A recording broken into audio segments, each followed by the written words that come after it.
बोलिए शिव गुरु महाराज की, बोलिए गौरा मैया पार्वती की, बोलिए गणपति महाराज की।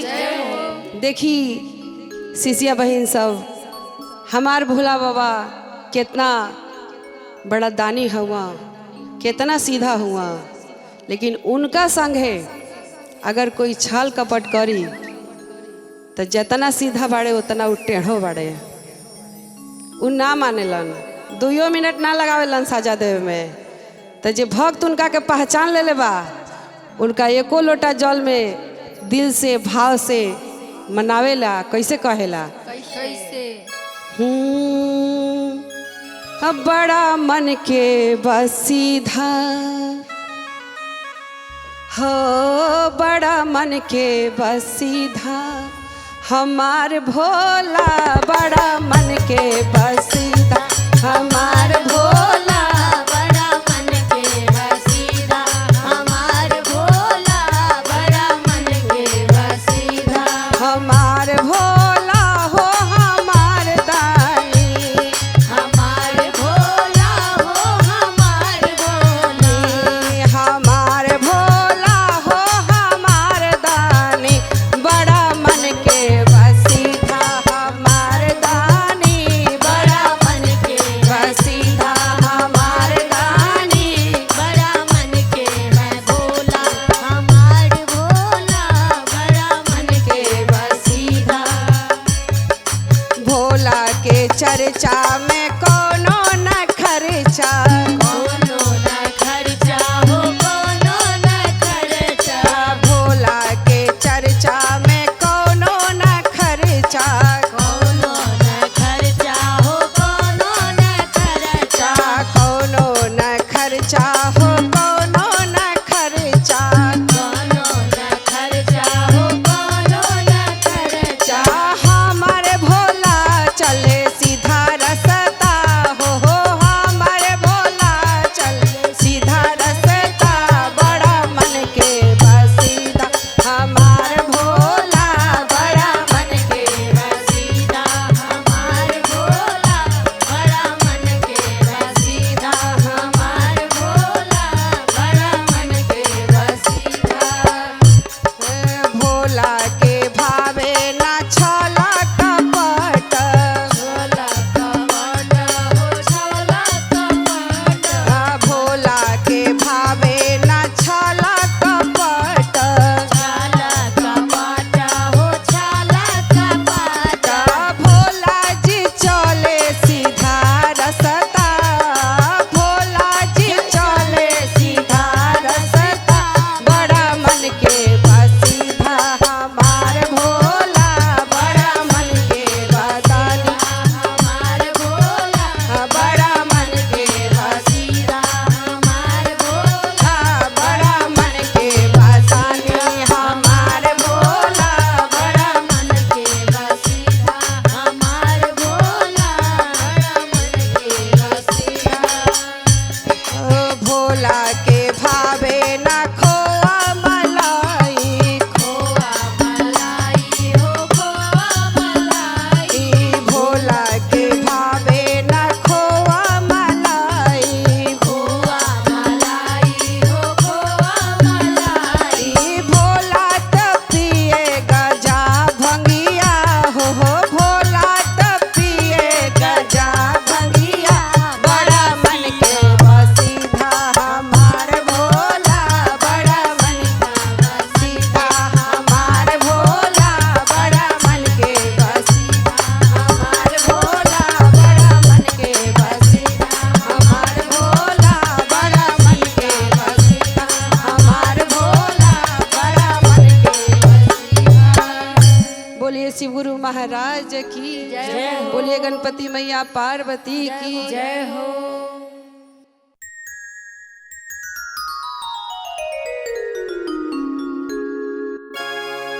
आई बहुत सुंदर फटाफट में शिव जी के दरबार लगल बा, शिव गुरु जी के, और हमर सब सखी आइल बाड़े, सुंदर सुंदर लगा ताड़ी। एक बार जयकारा लगा के बोले कैसे? बोली शिव गुरु महाराज की जय, बोली शंकर भगवान की जय। और एगो पति पत्नी के रिश्ता रहल, तब शहर की जिंदगी बा। रोज उनकर पत्नी जे बाड़े से रोज शिव चर्चा में घरे घरे जाली। यहाँ तो बिजी लाइफ बा, बाल बुतरू देखे के बा, घर संसार देखे के बा, तबे गुरु के चरण में जाए के इजाजत पति लोग देवे ले। तो कहले कि रोज रोज का चीज बा हो जो तू चल देवे लू, ई का तोरा के देले बाड़े। तो भाव में समझावत तारी अपना पति के कैसे। रोज रोज जालू धनी है अस गुरु के मंदिरवा, रोज रोज जालू धनी है गुरु के मंदिरवा। कथी तोड़ा देले बाड़े शिव बहू रहवा, कथी तोड़ा देले बाड़े शिव बहू रहवा। कथी तोरा देले बाड़े शिव बहू रहवा। रोज रोज जालू धनी है गुरु के मंदिरवा, रोज रोज जाला सनी है शिव के मंदिरवा। कथी तोड़ा देले बाड़े शिव बहू रहवा। कथी तोरा देले बाड़े शिव बहू रहवा। कथी तोरा देले बाड़े शिव बहू रहवा। तो पत्नी समझावत या भाव में कैसे हो? कैसे समझावत या एक बार सखी सब सुनी। कैसे कैसे?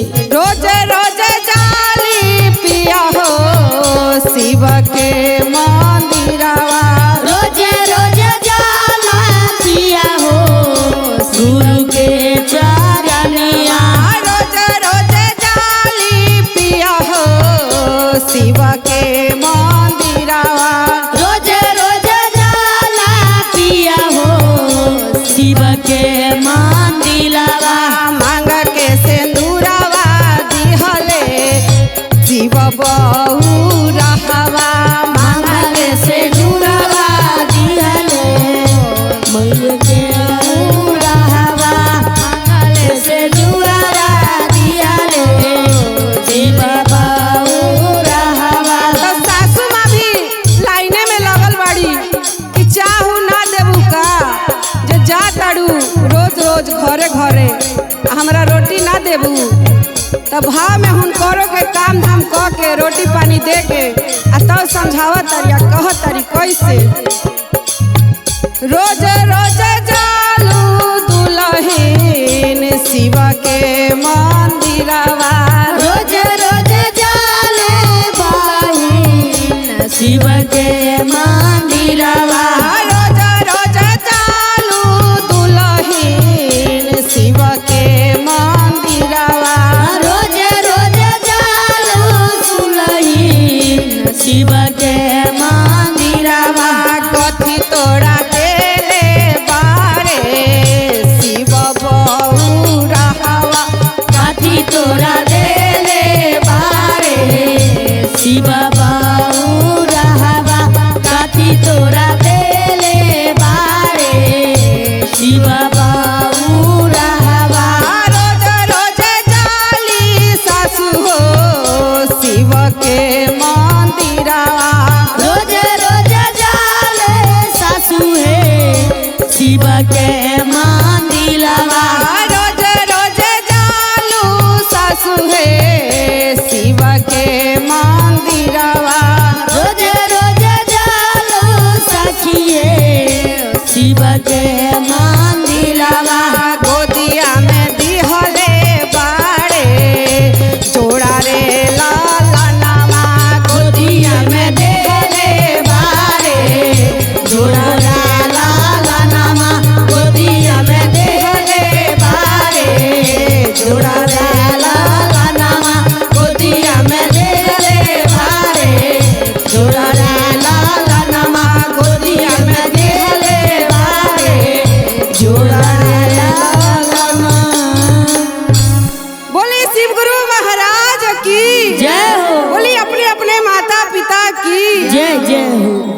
आज बहुत ही सुंदर फटाफट भोजपुरी में फिर से लाइव लागल बा।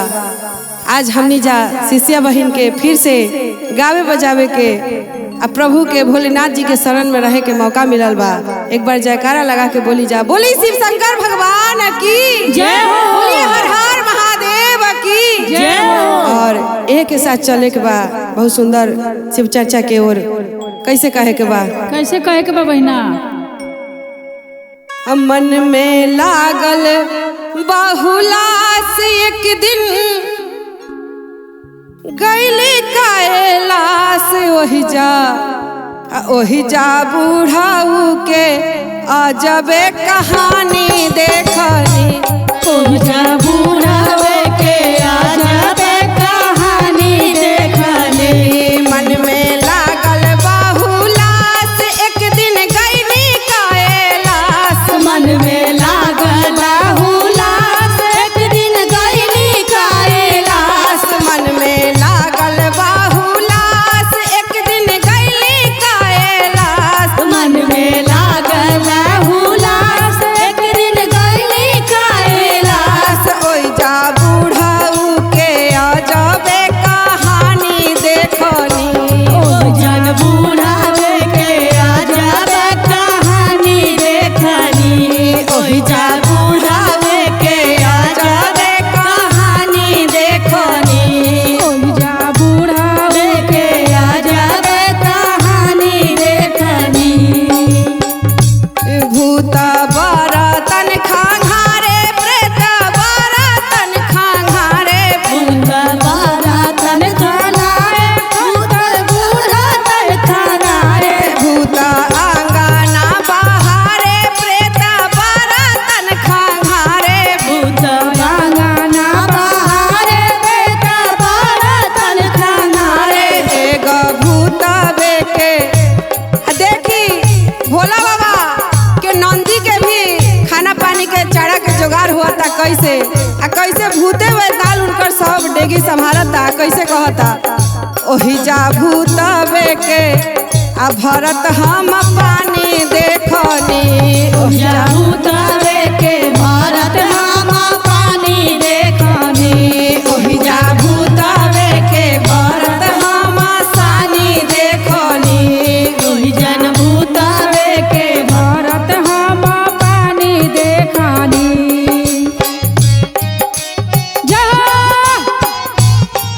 खंघारे भूतवे खंघारे प्रेत बरतन खंघारे। हम त भूतवे के अजबे कहानी देखनी। ओहि जा बूढ़ावे के अजबे कहानी देखनी।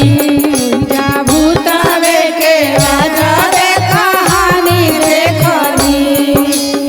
एगो मूसा पर सवार एगो खम्हा दैले ठाढ़। एगो मूसा पे सवार एगो खम्हा धर के ठाढ़। एगो मूसा पर सवार एगो मोरा दैले ठाढ़। एगो मूसा पे सवार एगो खम्हा धर के ठाढ़।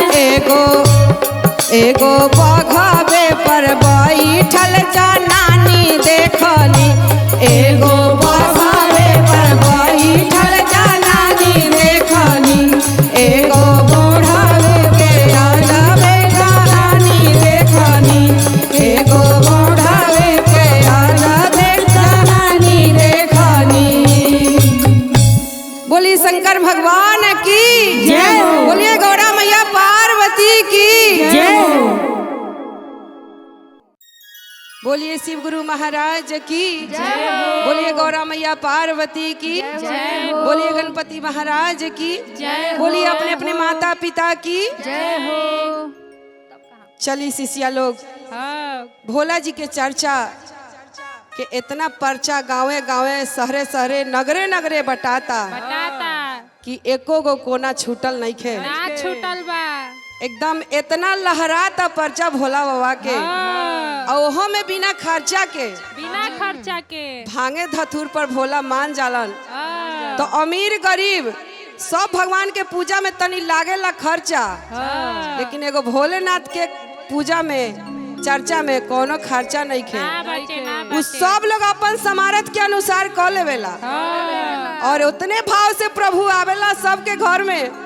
जितना बड़ लोग के घर में आवेला उतने छोटो लोग के घर में आवेला। और सब लोग उनकर कृपा से आज धरती पर खुशहाल जिएला, उनका नाम के गुणगान करेला। कैसे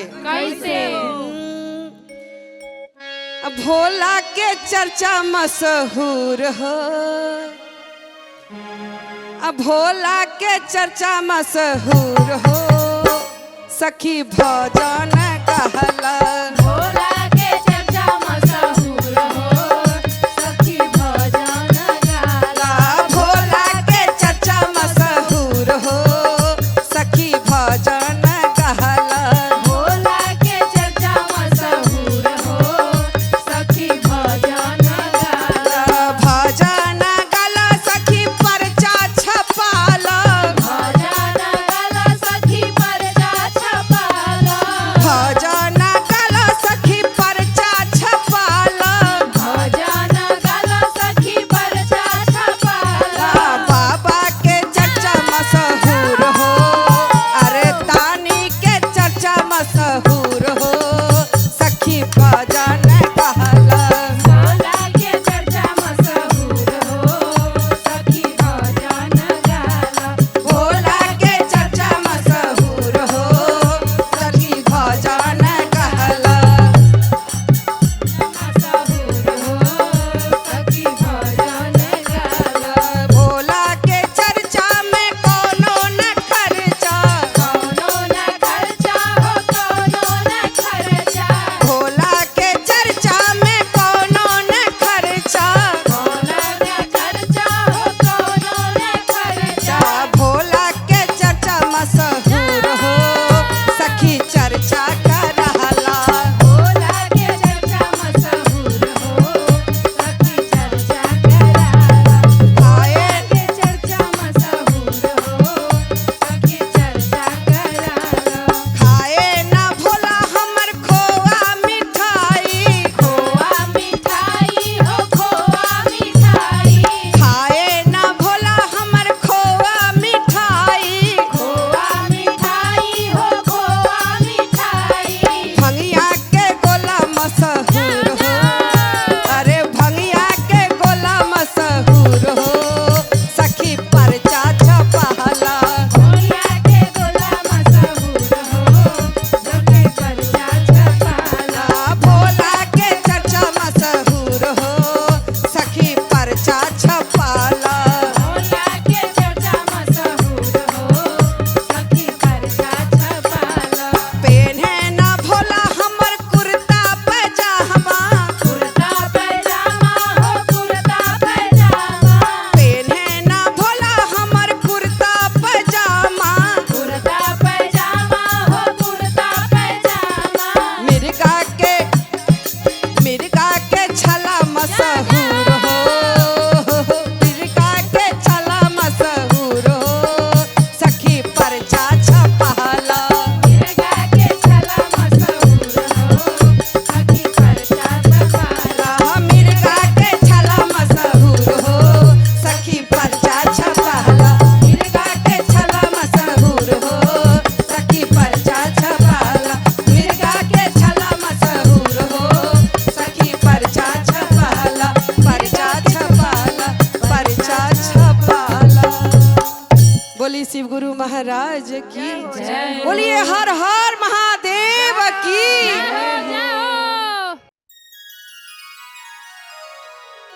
बोली हर हर महादेव की जय हो। बोली शिव गुरु महाराज की जय हो। देखी शिष्या बहन, हम कहतानी कि हम बहुत सत्यवादी बनी, रउआ कहतानी कि बहुत सत्यवादी बनी, लेकिन शिव गुरु के खाता में सब लिखल बा। के कितना साफ बा, के कितना का बा, लिखलो बा, लिखैबो करी। बिल्कुल लिखाई। काहे कि सच्चा दरबार उहे बा, और का जे खेल बा सही धरती पर बा, एतही बा। वहाँ कुछो खेल ना चली, ना चली। तो ओहे भाव में भाव लगाई एगो दोस्त, दोनों दोस्त रहन बहुत गहरा। हाँ एक बहुत प्रेम करत रहन करत रहन आ दूसरा उनका से छल पर छल करत रहन। करत रहन आ दोसर जे रहे से करेजा काट के दे देलस दे दियलस और करेजा के वैल्यू ना रहे। ना रहल तो दोस्त जे रहलन है से शिव गुरु के आगे जाके कहलन का कहलन कि हमरा से ना इंसाफ मिली तब भोलेनाथ के दरबार में कहाँ बाची कोई, हाँ ना बाची केहू ना बची उनका दरबार में।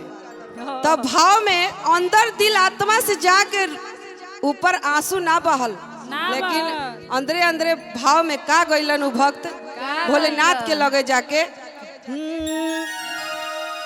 के करबा दिलवा कितना साफ, के करबा दिलवा कितना साफ, अब भोले दानी जनते बानी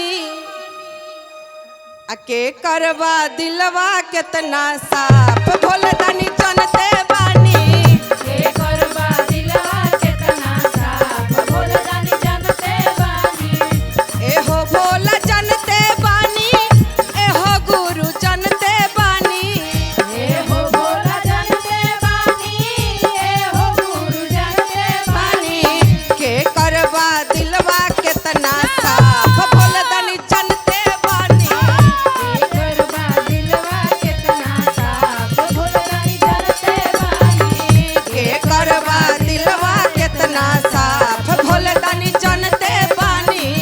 के करबा दिलवा कितना साफ, भोले दानी जानते कैसे हमनी जब भी सब कुछ जान के आ कुछ रिश्ता चलावे के पड़ेला जबरदस्ती, वैसे ही भगवाने के सिखौला हमनी जानी भक्त बानी बानी और उनकरे सिखौला रास्ता पर चलेली हम सब कैसे कैसे और सब कुछ देखत बानी तैयो दिल में बसत बानी, सब कुछ देखत बानी सब दिल में बसत बानी सब कुछ देखत बानी तैयो दिल में बसत बानी, सब कुछ देखत बानी सब दिल में बसत बानी के करबा कितना दिलवा साफ, भुरुनी चलते बानी के करबा दिलवा कितना साफ, भोले जानते बानी के करबा दिलवा कितना साफ, भोले दानी जनते बानी के करबा दिलवा कितना साफ, भोले दानी जनते बानी। चंचल बा मनमा लहरी अधर्म करावे सगरी, चल बनवा हरी और रंग करावे सबरी चंचल बा मनमा लहरी अधर्म करावे सगरी, चल बनवा हरी और रंग करावे सबरी देखत ना हउए कोनो जाप, शिव गुरु जनते बानी देखत ना होए के हो साफ, शिव गुरु जानते बानी, केहू पिए घीवा राता केहू पिए शिवा राता, केहू पिए घीवा राता केहू पिए शिवा राता केहू पिए घीवा राता केहू पिए घीवा राता, केहू पिए घीवा राता केहू पिए घीवा राता पांडे बबितवा करे जाप, शिव गुरु जनते बानी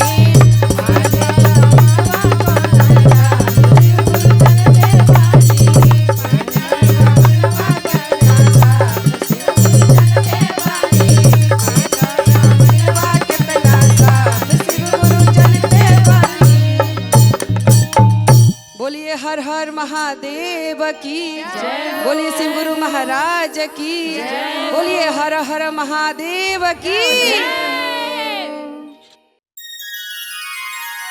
बोलिए शिव गुरु महाराज की जय हो बोलिए अपने माता पिता की। जय हो जय हो ए गुरु बहिना हाँ देखी हाँ 3 बजे भोरहरिया में हाँ ब्रह्म मुहूर्त होला, होला होला देवलोक के समय होला होला घूमे फिरे के, हाँ और कैसे घूम के भक्त के घरे घरे जालन आ देखेलन कि कौन उठल बा कौन सुतल बा, सुतल बा आ कौन हमार नाम लेता लेता आ कौन सुतल बा। सुतल बा।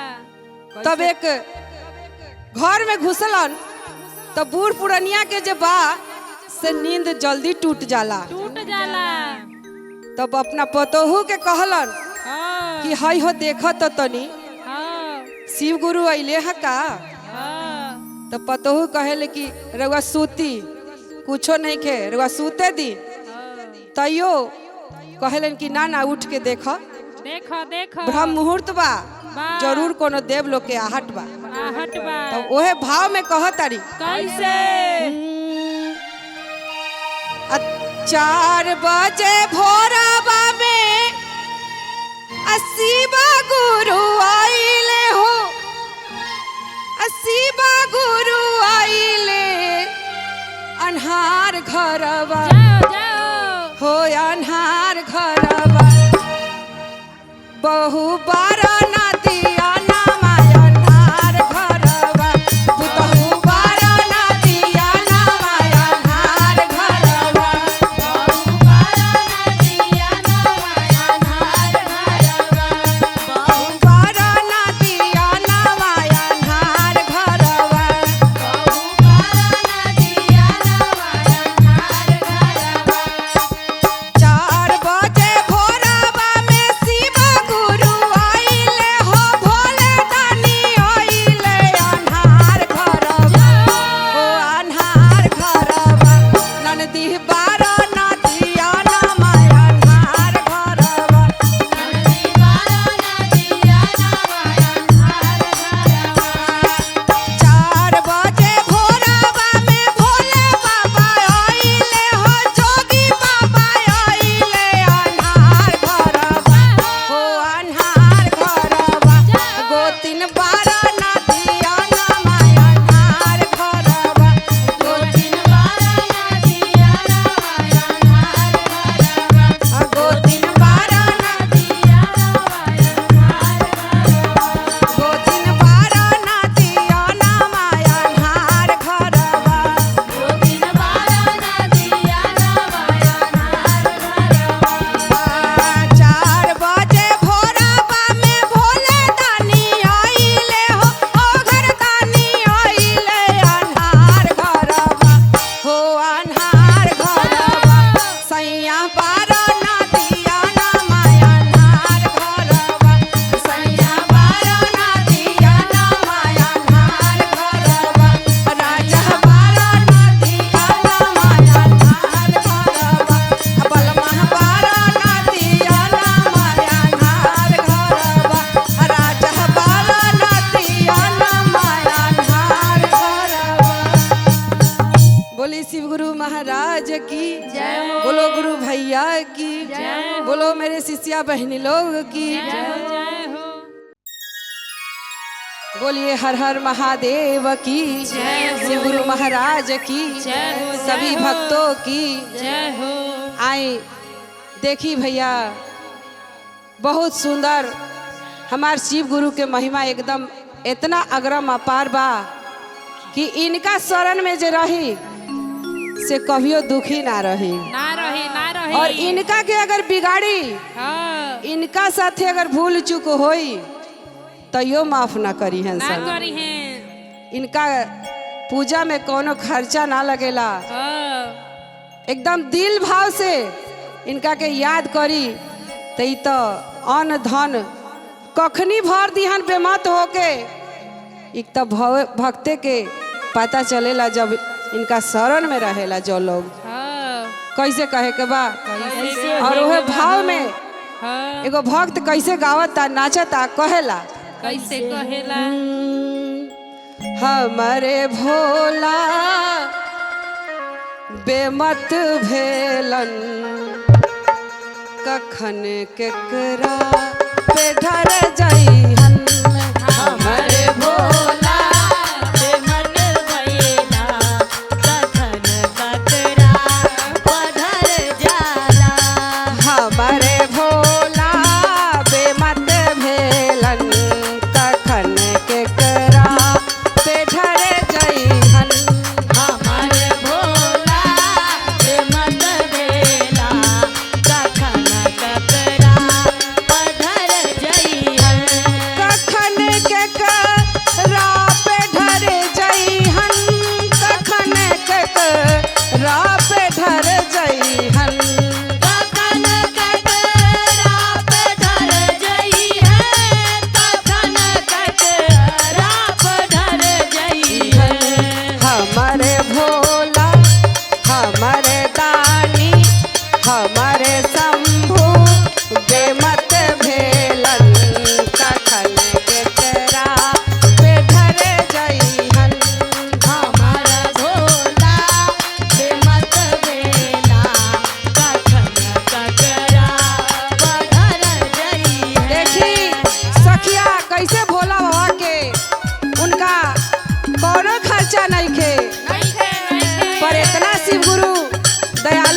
कैसे भक्त सब मनावेली और कैसे मानेली और का कहेली कहली कखन खोआ कखन मिसरी कखन भंगिया चवाली हल कखन खोआ कखन मिसरी कखन भंगिया चवाले कखन खोआ कखन मिसरी कखन भंगिया चवाली हन कखन खोआ कखन मिसरी कखन भंगिया चवाले हमर भोला बेमत भेलन कखन केकरा पे ठर जइहन हमर भोला बेमत भेला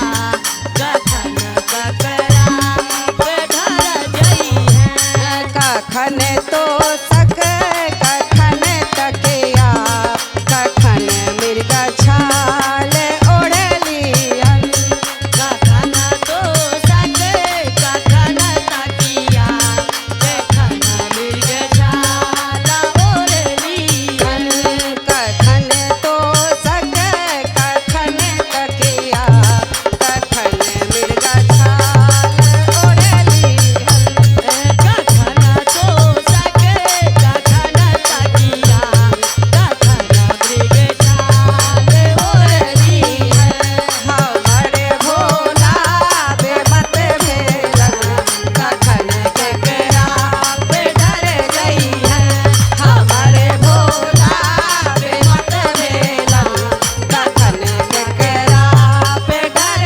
जइहन। बोलिए शिव गुरु महाराज की सब संतन की बोलिए शिष्या बहन लोग की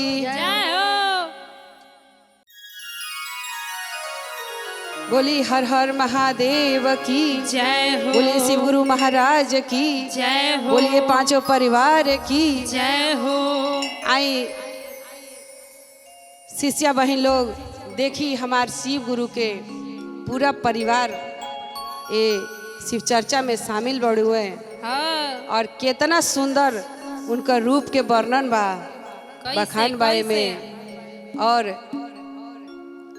सब लोग इतना सुंदर ही भजन बाकी आनंद आ जाई आशा ही ना पूर्ण विश्वास बा कि सभी लोग के पसंद आई और यह चर्चा में चले के बा भजन के आनंद लेवे के बा कैसे कहे के बाहो गौरा के सजना बारे गणपति के पापा बारे जय हो गौरा के सजना बारे गणपति के पापा बारे आई शिव चर्चा में आज हमर शिव गुरु आई शिव चर्चा में आज हमर शिव गुरु आई शिव चर्चा में आज हमर शिव गुरु तबा में डमरू शोभे कल रुद्र मालावा हो फलने के माला बाहो फलने के माला बाहो हथवा में डमरू शोभे कल रुद्र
की जय हो।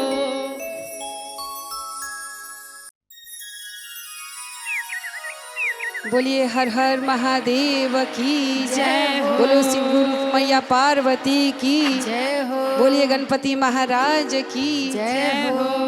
आई हम बबीता पांडे जिला वैशाली बिहार से चल के आयल बानी और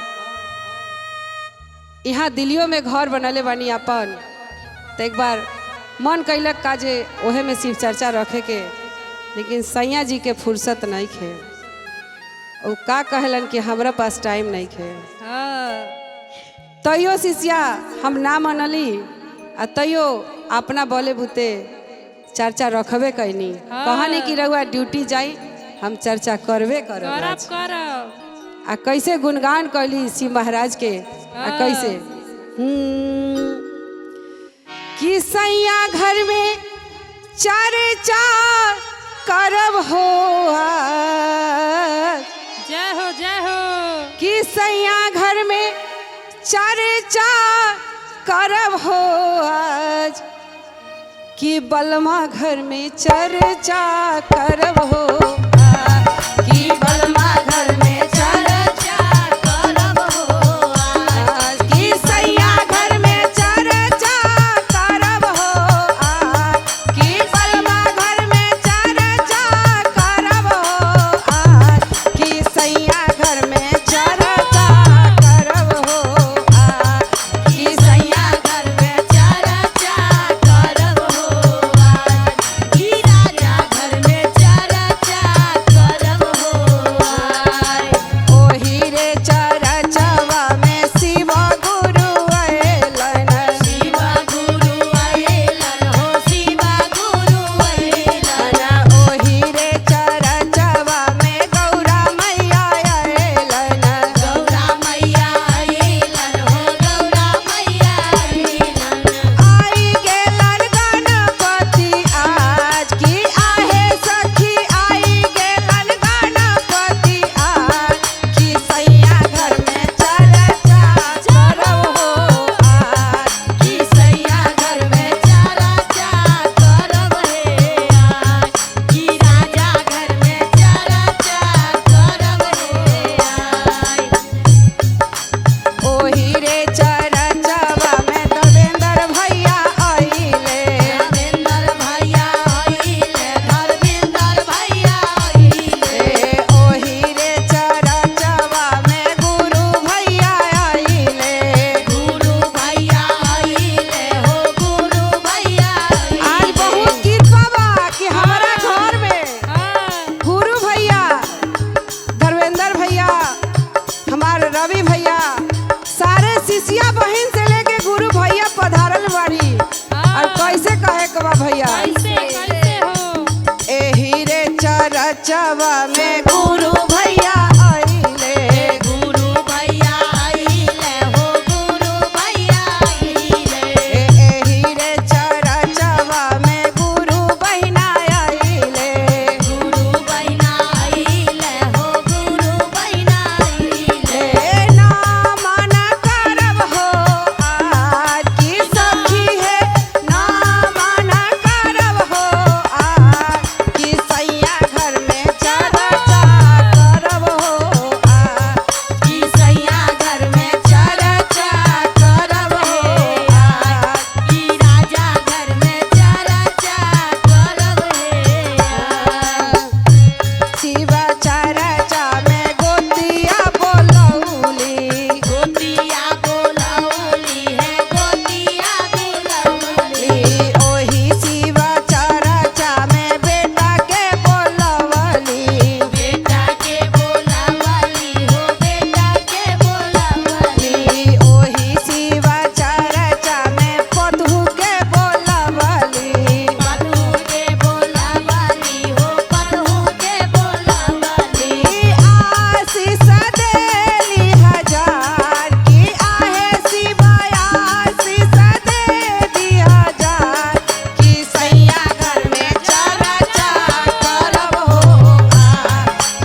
चर्चा करब हो हार।